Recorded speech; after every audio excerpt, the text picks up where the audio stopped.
বিগত 6 মাসে যথেষ্ট উন্নতি হয়েছে।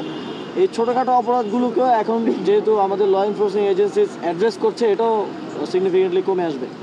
সাম্প্রতিক সময়ে আইনশৃঙ্খলা নিয়ে জনগণের মধ্যে এক ধরনের শঙ্কা তৈরি হয়েছে এবং আপনারা জানেন জুলাই গণঅভ্যুত্থানের পরবর্তীতে আমাদের ল এনফোর্সিং এজেন্সির মোরাল এখন পর্যন্ত আগের অবস্থায় পৌঁছায়নি। এটি একটি দীর্ঘমেয়াদী প্রক্রিয়া। আমরা তাদের ল এনফোর্সিং এজেন্সিকে ঠিক করার জন্য নতুন নিয়োগ থেকে শুরু করে ট্রেনিং এবং এই বিষয়গুলোর প্রক্রিয়ার মধ্যে আছে। আশা করি এর ফলাফল পাওয়া যাবে। তবে এই সাম্প্রতিক সময়ের যেই পরিস্থিতি, এই পরিস্থিতি নিয়ে গত পরশুই আমাদের কোর কমিটি মিটিং ছিল। সেখানে ঢাকার সকল দায়িত্বশীলদেরকে নিয়ে সেনাবাহিনী, পুলিশ সহ আরও যারা আছে সবাইকে নিয়ে আলোচনা হয়েছে এবং সেখানে এই যে টহলের পরিমাণ বাড়ানো, অলিতে গলিতে টহল থেকে শুরু করে অনেকগুলো গুরুত্বপূর্ণ সিদ্ধান্ত হয়েছে এবং সেগুলোর বাস্তবায়ন পরিদর্শন করতেই মূলত আমি গত 1 ঘন্টা ধরে ঢাকায় ঘুরে দেখলাম এবং প্রত্যেকটা মোড়ে মোড়ে পুলিশের টহল গাড়ি আছে, পুলিশের উপস্থিতি আছে, অন্যান্য ল এনফোর্সিং এজেন্সিদের উপস্থিতি আছে। আশা করি যেই পরিস্থিতি তৈরি হয়েছিল, জনমনে যে আতঙ্ক তৈরি হয়েছিল, সেটা খুব দ্রুত সেটা থেকে উত্তরণ করা সম্ভব হবে এবং অভিযান চলছে যেই জায়গাগুলোতে বেশি ছিনতাইয়ের মতো ঘটনা ঘটে কিংবা যারা ঘটায় চিহ্নিত যারা আছে তাদেরকে আটক করার মাধ্যমে পরিস্থিতি নিয়ন্ত্রণে আনার চেষ্টা চলছে।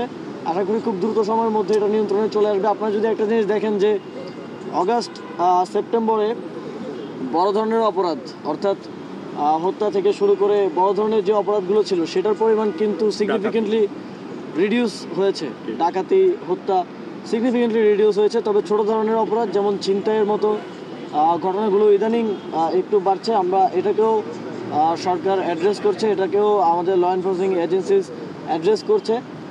আশা করি খুব দ্রুতই সুফল পাওয়া যাবে এবং এই ধরনের ঘটনা যথাসম্ভব কমে আসবে। আপনি কোনো সোসাইটি কিংবা কোনো দেশ পাবেন না যেখানে অপরাধ হয় না। অপরাধ থাকবে, তবে সেটাকে যথাসম্ভব নিয়ন্ত্রণের মধ্যে রাখা, সেটা যেন জনমনে আতঙ্ক তৈরি না করে, প্যানিক সৃষ্টি না করে, সেটা দেখাটা সরকারের দায়িত্ব। মাননীয় উপদেষ্টা, একটা প্রশ্ন।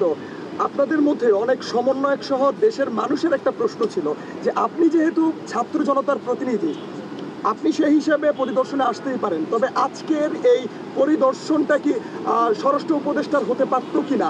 এবং সমন্বয়ক সহ শিক্ষার্থীরাও বলছেন যে যেখানে স্বরাষ্ট্র উপদেষ্টার এই জিনিসটা করা দরকার সেখানে অন্যরা কেন করছে, তিনি কেন মাঠে নেই? হ্যাঁ, স্বরাষ্ট্র উপদেষ্টাও আমার জানা মতে করছেন, তিনিও পরিদর্শন করছেন, কিন্তু তিনি ততটা মিডিয়ার সামনে আসেন একটু কম।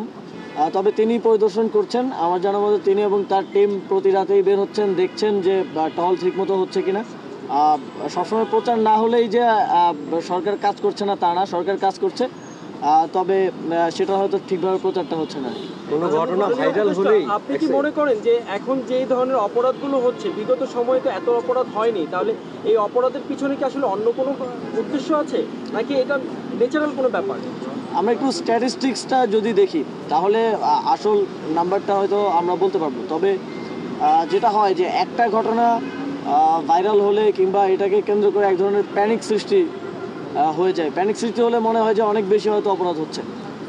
তবে আমাদের সবসময় স্ট্যাটিস্টিক্সের উপর নির্ভর করা উচিত। আপনার সাংবাদিকতা, কারণ আপনাদের কাছেও আছে, আমাদের ল এনফোর্সিং এজেন্সিদের কাছেও আছে অভিযোগ কী পরিমাণ পড়তেছে, কী ধরনের অপরাধ হচ্ছে, এটার গ্রাফটা কেমন, এগুলো দেখলে আসলে প্রকৃত চিত্রটা পাওয়া যায়। কারণ একটা ঘটনা সোশ্যাল মিডিয়ায় কিংবা অন্যান্যভাবে ভাইরাল হলে এক ধরনের প্যানিক সৃষ্টি হলে মনে হয় যে অনেক বেশি অপরাধ হচ্ছে, কিন্তু এটা তো একটা স্পেসিফিক ঘটনা। তো আমার মনে হয় যে আমরা স্ট্যাটিস্টিক্স ধরে যদি কথা বলি তাহলে আমরা বলতে পারবো যে আসল পরিস্থিতিটা কী। তবে ছোটোখাটো অপরাধ যেটা আমি বললাম সেটা একটু বাড়ছে, তবে বড় ধরনের অপরাধগুলো সিগনিফিকেন্টলি কমে এসেছে। বিগত 6 মাসে যথেষ্ট উন্নতি হয়েছে। এই ছোটোখাটো অপরাধগুলোকেও এখন যেহেতু আমাদের ল এনফোর্সিং এজেন্সিস অ্যাড্রেস করছে, এটাও সিগনিফিকেন্টলি কমে আসবে।